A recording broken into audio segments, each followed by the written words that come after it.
Chez Ford, il y a du choix concernant les monospaces. Plus petit que le Galaxy, mais plus grand que le C-Max, le S-Max est incontestablement le modèle le plus sportif et le plus plaisant, esthétiquement parlant. Autre avantage du Ford, sa large gamme de motorisation.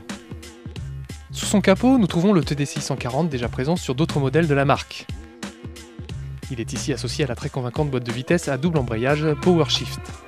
Les changements de rapport sont doux, rapides et sans à-coups. Le bloc, lui, n'est pas un foudre de guerre, mais il suffit amplement à une utilisation quotidienne. Côté conso, notre 2 litres TDCi réclame en moyenne 6 litres au 100 km en utilisation mixte. Le S-Max nous réserve la bonne surprise d'adopter un comportement similaire à celui d'une berline. Ce monospace est effectivement dynamique, sans pour autant faire l'impasse sur le confort. Les différents réglages de l'assise et du volant permettent de trouver la position de conduite adéquate.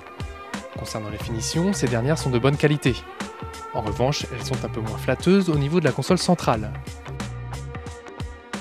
L'équipement offert par la finition intermédiaire Titanium se compose du régulateur de vitesse actif, d'une clim auto bizone ou encore d'un détecteur d'angle mort. Les sièges de la deuxième rangée sont individuels et coulissants, ce qui permet de jongler avec l'espace aux jambes ou le volume de coffre. La garde-toit, elle, est raisonnable. Les passagers profiteront du toit panoramique, mais pour cela, il vous faudra débourser 600 €.